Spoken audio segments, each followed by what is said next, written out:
رحمة وقل رب ارحمهما كما ربياني صغيرا ربكم أعلم بما في نفوسكم إن تكونوا صالحين فإنه كان للأوابين غفورا. السلام عليكم ورحمة الله وبركاته. waxaa wadana silsiladii barbaarinta carruurta qaybta labaad. maalintii hore waxaan ku joojinay sifooyinka waalidka fiican. waalidka fiican wuxuu ku barbaariyaa jacayl iyo dareen fiican oo galgacal buu ilmaha ku soo barbaariyaa ku ilaaliya. talabaad waxay ahayd awoodda maareynta culayska guriga iyo culayska stresska waxa loo bixiyo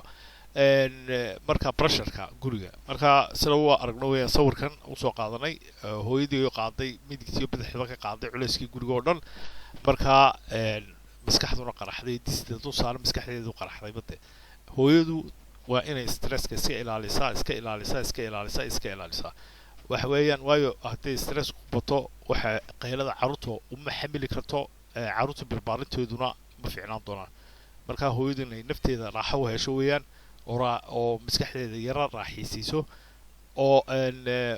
sida maalintii hore u sheegay weeyaan haddii hooyadu nafteeda jeclaato ama nafteeda daryeesho waqti siiso hadhow carruurteedu iyo aabaha iyo waalidku laftiisa aabuhu way ixtiraamayaan oo qadarin doonaan. hadday hooyadu isiin waqti ama qiimo nafteeda siinin cid siinaysa qiimo ma jirto laa carruurteeda walaa waalidkooda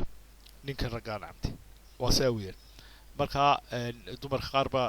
haniyow waxay ugu bilaabmay madax xanuun waa stresska weeyaan. waxa xanuunaya jilbaha iyo lugaha stresska weeyaan. garbaha iyo muruqyaasha ay xanuunaya stresska weeyaan. dhabarka ay xanuunaya waa stresska weeyaan. laabta naqaska ay ugu dhagaya waa stresska weeyaan. waxaasoo dhan stresska keena. marka hooyadu in nafta raaxaysiiso weeyaan oo ma garatay waliba waa waxyaalahan maalintii hore dardaarka bixiyay kuri ninka ragga waa inuu la qaybsado qofka dumarka hawsha guriga inay wada qaybsadaan. taas waa muhiim weeyaan oo culayska la qaybsadaan. ninka raggu wuxuu qaadi karo qaado qof dumarkuna waxay qaadi kartaa qaado. waxa weeyaan saddexaad kor u qaadida cilaaqada iyo macaamilada carruurta. taas waa muhiim. macnaha waxa weeyaan eriyo naxariis labo aabuhu la tacaamulaya hooyada aabuhu carruurta dhool cadeynta waa sifaadka nabiga calayhi salaatu wasalaam. ibtisaamadda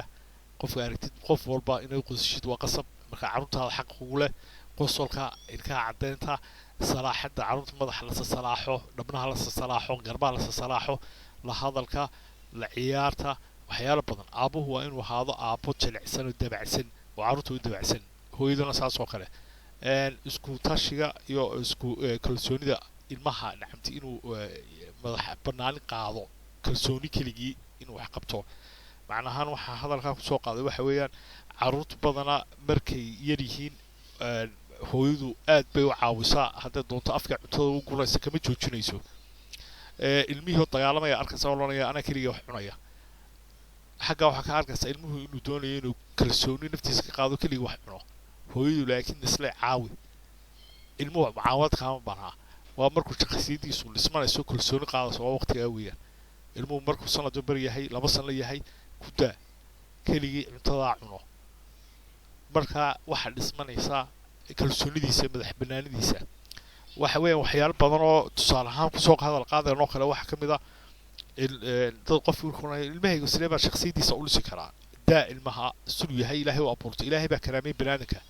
ilmuhuna wuxuu leeyahay astaamaha shakhsiyadda waana fiican ee fidradda ilaahay siiyay ha ka bedelin. waxaana kaga bedelaysa waa qaylada badan korstaaga markuu doonayo inuu keligii wax qabsado dharka inuu keligii xidho aad u xidhid kalsooni doona qaato ilmuhu keligii naftiisa ka qaato. waa inuu markaasoo kale keligii ku dhiirigeliyo sida ku tahay dharka xidho. annagu qof ilmihii waxa u xiran isagoo 4 jira 3 jira may qaar baa xidha iyadoo 2 sano bara xidha 2 sano xidha dharkooda subxaanallah. marka heeg ilmaha haru saagan hamoodin inay tahay xumaan may waxa weeyaan ilmuhu wuxuu doonayaa kalsooni naftiisa ka qaado fidrad weyn saliim wuxuu doonayaa inuu keligii wax qabsado wataa weeyaan horumarinta xirfadda nolosha macnaha ilmaha xirfadaha nolosha waxyaalaha nolosha oo loo baahan yahay waa maxay qof inuu malaha dhaqaaqo qofku kaliya wax cuno qofku dhir kaliya xidho inuu tijaabiyo gidaarka markuu gacanta ku dhufto maxaa ku dhacaya dhulka ku dhaco meel kulul hadduu taabto waxyaalaha weeyaan waa sida marka horeba sheegnay 7 sano ugu horeeya wuxuu bilaabay inuu xirfadaha nolosha tijaabiyo uu dhaqaaqaya uu fakiraya uu halgamay mar buu dhacayo isaga halgamku xaga ka biranaya uu fakiraya hareerihiisa wax yaala wajigaagu darsaya wajiga qofka kale markuu qoslay markuu cariisanay uu kala garanaya wuxuu raadinaya xoriyadiisa waxyaaluhu doonaya asagoo laftiisu uu diidaya wuxuu doonaya qaadanaya wuxuu qaadanaya go'aamo keligii buu gaaraya hareerihiisu eegaya meel buu soconaya uu iska ilaalinaya tan kale waxaas oo kale iska ilaalinaya xakan ku dhaco ama xakan qabto gacanta ku gubato wasaawiya lixaad niyad jabinta nolosha yani iska yabaal qof iska daayo macnaha waxa weeyaan nabiga عليه الصلاة والسلام وحري النبي عليه الصلاة والسلام وحري قفك من أصبح آمنا في سربه معافيا في جسده مالكا قوت يومه كان نعمتي maalintaa uu soo kaco asagoo amaan oo dhibi jirin oo jirkiisu caafimaad qabo oo haystana maalintaa wuxuu cunayo dee adduunka waxyaalo dhan buu haystaa marka yabaal qofku iska daay maaha qofku ilmaha macnaha hadduu hadalka badan waayo hadalka ma baran doono hadduu ilmuhu ku fiicnaan tacliinta ma fiicnaan doono may samir baa loo baahay ilmaha loo samro samir baa waxa lagu helaa 7 dayashada wanaagsan tusaale noqo waalidka waa inuu tusaale noqdo sidoo tusaalaha caalamka dhan u yahay macnaha waxay tusaalaha dariska u tahay tusaalaha u tahay dadka kale dadka oo dhan tusaalaha u tahay mujtamaca ku jirtay biyada ku jirtay macnaha waxa markaas oo kale waxa weeyaan inuu ilmuhu ku eegaya aabana tukan hadduu ilmaha kula tuko aabadu ma tukatid waalid been sheega ama hooyo been sheegta ilmi beentu ka baranaya hooyo hadal iyo dagaal iyo rabshad badan ilmihi dagaal iyo rabshad buu ka baranaya aabo xiqdi ku jiro ilmuhu xiqdigu ka baranaya meesha ilmuhu waa very smart weeyaan ilmuhu waxa waalidku qabtaan iyo waxay sameeyaan uu eega wax buu ka bartaa walaalihiina wax buu ka bartaa bi'ada dibadana wax buu ka bartaa marka bi'ada dibadda garanaya ka waalidku una fiicnaataa wacan oo ugu fiican waayo ilmuhu wuxuu ku soo barbaaro waa guri fiican wasal yaraaho la yaraaho qofku marka la arko ilmo fiican wax la raaciyo waalid fiican baa dhalay waa sawir weyn taasi marka waxa weeyaan inuu noqdo waalidku tusaale wacan oo fiican u noqdo ilmihiisa mucallim noqo sideedaad inuu aabuhu mucallim noqdo inuu ku dadaalo ilmaha waxbarashadiisa inuu baro mathematics sport jimicsi wax walba baro aduu mucallim u noqo macnaha waxa weeyaan ilmaha markuu yar yahay waxaad u keentaa xaashiyo qalin waxa barteen wax qoro asagoo laba sanadood soo jira haddaad u keentay qalin iyo xaashi noloshiisa markuu weynaado wuxuu noqon doonaa dadka waxbarashada iyo tacliimta ku wacan haddaa bugaaga hareerihiisa dhigtida oo u akhrisid wuxuu noqonayaa nin qoraara nin tacliim ku fiican nin wax yaqaana nin wax soo saar leh xitaa carruurta ha lagu dadaalo inta kolba lagu sii deynayo mobile ama lagu sii deynayo tv ama lagu sii deynayo playstation waxa lagu sii daayay ilmaha waa qalin iyo buug inuu qorto inuu wax qoro psychology ahaan ilmaha marka la baarayo wax la siiya xaashi yar wax lagu lahaa wax samee wax qorbala markuu qoraal la gartaa hooyadii hadday ku qayliso wuxuu sawiraya sawir hooyo saa u qaylinaysa ama aabuhu saasoo kale xaggaasa laga gartaa ilmaha dhibka haysta waa maxay markaa ha lagu dadaalo ilmaha hala saaxiibo qalamka iyo warqadda ilmaha ku tijaabiya siiya 2 sano markuu yahay 3 sano markuu yahay 2 sano waliba kaga bilaabay inuu qalim iyo warqadda qaato inuu sawiro inuu wax rasmo waxay soo iibisa qalimaantan wax lagu sawiro kale color kale lucbadaha loo keenayo garo lucbadaha jira dhista maskaxda waxaan loo keenayo lucbadaha gameka loo keenayo waxa jira qaar dhisa maskaxda anigu laakiin waxaan aragnaa dadku PlayStation ba soo qaaday PlayStation ba la soo dhigay may waxa jira lucbado badan oo maskaxda dhista ninka dukaankan iibinaya alaabta hadaa weydiiso ku tahay ilmaheega wax doonay maskaxiisa inuu dhiso ciyaaraha dhisa waa maxay markuu 2 sano yahay 3 sano yahay ma internetka da ka raadsid waa helaysaa waa ku soo baxaysaa geemamka ama lucbadaha ama ciyaaraha maskaxda ilmaha dhista marka waxa ogaatay ilmaha hadaad xilliga maskaxiisa dhisid gacantiisana qalimka u fariisato waxa tahay marka aabo ku najeexi doona insha Allah barbaarinta carruurta midna waxay taageero iyo garab istaag buu leeyahay aabbaha fiican iyo hooyada fiican sifaayooyinkooda waqtaa waxa weeyaan aabbaha fiican ee aabbaha fiican uu garab istaaga ilmaha goortay tegayaan activiteedka ama meelay tegayaan hooyaduna saas oo kale macnaha markay tegayaan activiteed siday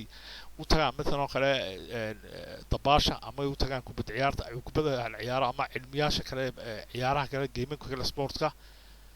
hooyadu way raacda aabuhuna uu raaca labadu inay isgarab istaagaan oo kolba raacaan baa fiican labadu hadday raacaanna waa kasii fiican tahay ilmuhu wuxuu arkayaa macnahaan markuu hooyada aabuhu isgarab istaagaan wuxuu arkayaa ilmuhu guri dhisan oo adag oo dee wuxuu ka qaadanaya tusaalaha isgarab istaagga iyo istaageerka hooyada aabuhu ka arkaya hadalka hadalaysaan xaggaasuu ka baranaya xitaa inuu jiro wala hadal inuu jiro ixtiraam inuu jiro qadarin idinku tusaale fiican haddaa u noqotaan waalidiintu hooyada aabuhu ilmuhu wuxuu noqonayaa ilmo fiican qodob baan ka hadlaya caawa waxa weeyaan caqabadaha hortaagan waalidiinta soomaalida ama qoysaska ama kasoo qaadadaan caruurba dhalinba baalka waxaa soo qaadata nin ragayo iyo gabadh isqaba ah maxaa caqabadana horita yaalla waxaan joognaa dhulalkan yurub annagoo joognaa dhibaatooyin baa jira ka dhaca badanaa inay ahaato caqabado nagu ahaataa waa maxay anugu 5 baan kusoo koobay wayna ka badnaan kartaa wayna ka yaraan kartaa kow maqnaashaha wada hadalka saaxiibtinimada nacam ka hadlaya ninka ragga iyo qofka dumarku markay intayna is aroosin ka hor saaxiibtinimada ka dhexeysa shukaansi wacan hadal wacan hadiyado wacan wax walba ma garan sifooyin wacan laakiin sanad iyo bar kadib guurka ama sanad kadib ama 2 sanad kadib waxa la arkaya qofkii inuu ka go'ayo hadalkii ama xiwaarkii ama wada hadalkii saaxiibtinimada waa cilaaqada ugu weyn adduunka ee fiican macnaha laba qof ka dhaxeen kartaa sida nabiga calayhi salaatu wasalaam saaxiibkiisu wuxuu ahaa ugu fiicnaa abubakar sadiiq tusaalaha ka qaadan markaas oo kale waxay xiwaar marku jiro saaxiibtinimada wax walba oo fududaan kartaa marka hooyada iyo aabuhu hadday saaxiibtinimo ka dhexeyso wala hadlaan wala hadlaa maaha in laga hadlo koontooyinka misaa lacagta ku jirtaa maxaa la soo bixi carruurta xagga tegaysaa wax walba ka wala hadlaa aan ahayn gurigoon ee saaxiibtinimada ha noqoto siyaasad ha noqoto kubad ha noqoto wax walba noqoto marka wada hadalka yaanu hadalku kala goyn hooyada aabaha xiriirka waxa caqabadana hortaagan waxay hadal la'aanta labaad ninkoo ka maqnaada mas-uuliyaddiisa ninka raggaa dhulkeena marka xaggaa joognay mas-uuliyaddu waxay ku koobneed qofka dumarka ayadaa wax garanaysa ayadaa wax soo iibinaysa ayadaa wax korinaysa ayadaa isku keenaysa ayadaa jaamacad ka soo saaraysa dhul qurbaa la yimid waxaas ma shaqayn karo de waxay dhulka qurbaa la yimid waxa weeyaan dadka kale ina ka socdaatid maaha ummadaha xaggan ku nool dadka dhulkan leh ayada laftoodu way iskaashaan qofka dumarka iyo ninka ragga mas-uuliyadu ninku raggu leeyahay hadduu qofku ninka raggu islaam mas-uuliyadaha aad ku haysay ama ahayd nacamti maalintoo dhan maqnow soo hurdo doono guriga xitaa haddaa u noqono diinteena islaamka meelay kaga taalla ma jirto nebigu calayhi salaatu salaam sooma welin lagama haayo qur-aankana kuma taalo ninka ragga ilaahay u karaamiyey mas-uuliyad buu siiyey weyn oo culus ninka garan waaya mas-uuliyaddiisa adduunku garan waayey maanta yaa aakhirana uu sheegaya macnaha waxa weeyaan nin karaamadiisa iskaga dila xitaa adduunka marka la joogo ninka garan waaya mas-uuliyaddiisa ninka ragga waa ninka ragga waxa weeyaan mas-uuliyadu ilaahay siiyey oo badan waa inaan u noqonnaa taa eegna weeyaan maaha inaan dhaqan aanan fiicneen oo xagga islaamkana aanan u fiicneen xagga mujtamacana ku jirnana xitaa dadku kula yaabayaan inay la nimaadna maaha oo tusaale ahaan qofka dumarka ayadaa ciyaalka iskuulka geenaysa samtoolada ayadaa geenaysa dhakhtarka ayadaa geenaysa cuntada ayadaa karinaysa ninka ragga markaa dee suuqan fadhi ku dir waayo markaa qofkii dumarku 90% ayadaa qabataa hawshii de waayo hadduu markaa ninka raggu muxuu mas-uuliyaddiisu maxay tahay markaa wey isku dhaafka hawlaha iyo saddexaad isku dhaafka hawlaha mas-uuliyada dumarka iyo ragga iyo dumarka oo isfahmi waaya xagga mas-uuliyadaha يعني معناها إنك رجل مسؤوليتي سو حياتها إن قفك الدمر كمسؤوليتي سو حياتها hadduu meesha ku jiro sila marka hore sheegnay qodobka koobaad oo ahaa xiwaar wada hadalku waxa imanaya dabacsanaan waa la isfahmaya inta meel la wada fariisanaya niyo mas-uuliyadaha anaa qaado oo aniga igu habboon oo qof dumar ah oo adaa nin raga mas-uuliyadaha malaha culuse adaa qaadaya haddaa la afgarin waayde inkastoo ay ku habboon tahay ninka raggu inuu qaado culayska guriga waxa culus oo nin culus ninka raggu qaadi karo isagoo aanan suginba qofka dumarka inuu ku tiraadaba wataa weeyaan magarata markabka badda maraya laba qof ma wadaan hal qof baa wada taasna waxay ku khusaysaa waalidiinta abalka dumarka macnaha waxa weeyaan inuu meesha jiro hogaamin way fiicanta nabiga calayhi salaatu wasalaam wuxuu yidhi saddex hadaa meel u baxdaan qof ahayn amiir hayn noqdo saddex hadaa meel u baxdaan jid hal qof amiir hayn noqdo tusaale qaata nabiga calayhi salaatu wasalaam xitaa wuxuu yidhi macnaha waxa weeyaan qofku inuu meel walba hadduu ka eego caqliyan hadduu wax ka eego diiniyan hadduu wax ka eego dariiqa saxsan buu ku dhacayaa waxa u tagnaa afraad dhaqaalaha marka qorayay baan yaro qoslo waxaan xusuustay gabay af carabiya oo leh yaa dakhala alfuqru min albaab haraba alxubu min annaafida hadduu fuqrigu albaabka ka soo galo jacaylku daaqadu ka baxa dee uu carara marka macnaha dhaqaalaha ilaahay la aamino ilaahay ha la aamino qofku hadduu ilaahay aamino oo fahmo noloshan wuxuu u yimid qofku inuu aamino ilaahay gacantiisana ku jirto wax walba inuu aamino qofku waxyaalahan risiqa loo bixiya ama lacagtu way timaado way tagtaa ruux ku hortaagan iyo caruur mana tegi karto mana mar walba ku hortaaganta niyadda fiicani ilaahay wuxuu ku arsaaqa qofka niyadda fiican niyaddaada hadday fiican tahay ilaahay ku arsaaqaya walow xataa heedhe hadday dakhalkaagu yaryahay ilaahay meel kale ku arsaaqi kara qofka dumarku maaha in raggaa u aragto qof mashruuc carruurta iyo baalki iyo ninka raggaba dee dhaqaalo lagu xisaabtamo dhulalkana joogno yurub badana waxa dhibka keena waa dhaqaalaha weeyaan soo gala guriga qowmiyadaha kale dadkan sharcigan samaystay ee magaranaysaye u nimid kuma dhaqmaan sidaanu maanta ku dhaqamno waayo bani aadamku dhaqaaluhu ka weynyahay bani aadamkaa dhaqaalaha ka weyn waayo bani aadamkaa dhaqaalaha keena marka haddaad dhaqaalaha ka weynaysid bani aadamka qiimo uma yeelaysid markaa ninkii aabbaha laftiisa qiimo hooyadu uma yeelayso waxa weeyaan inay ku dadaalna taa weeyaan dhaqaalaha inaa waxa weeyaan qofku inuu aamino maaha ilaahay aamin waxa weeyaan qofka dumarka qofka ninka ragga inay ilaahay aaminaan ilaah baa wax bixiya ilaah baa wax siiya ilaah baa dadka wax ka qaada iimaankay wax ka tahay oo ka mid tahay waa tashanaad ka fogaashada qofku inuu ka fogaado nacabti diinta iyo qiyamka islaamka macnaha waxa weeyaan qiyamka islaamku keenay iyo diintii qofku ka fogaanaya dee hadduu garto qofku ilaahay mas'alooyinka aan ilaahay noo soo saaray dhulkan noo keenay yurub inay tahay imtixaan oo la eegayo qof walba wuxuu camalkiisu noqon doono macnahaan tusaale baa tahay xaggan jooga maanta yurub haddaad tusaale fiican noqotid oo dadka dariskaaga dadka la joogtid ummadaha kale dadka la shaqaynaysid tusaale fiican oo tustid inaad tahay markaaba wax bilaabnaya sawir lagaa qaadanayo loo ninkaas wuxuu ka yimid bii'ad fiican gabadhaasna wax ka timid bii'ad fiican waana dad muslimkuna waa dad fiican haddaad tusaale fiican noqon weydid ilaahuma hatid nin dayaarad wado samadaa baylota ninka garabta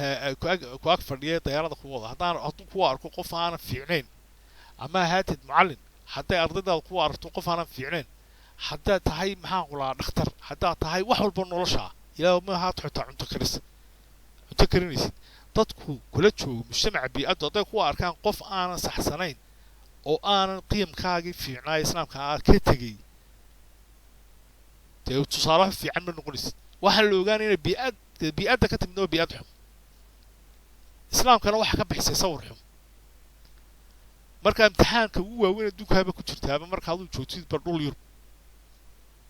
ninka raggaa ka hadlaya qofka dumarka weliba ninka ragga boqolkiiba boqol weliba waa imtixaanka adduunka ugu weyn walaalayaal aad iyo aad baan salaamay iga raalli noqda haddaan ku dheereeyey waxa weeyaan nabiga calayhi salaatu wasalaam waxa uu yiri xubba li akhiika ma tuhibbu li nafsika waxa naftaada u jeclaatid walaalkaa u jeclow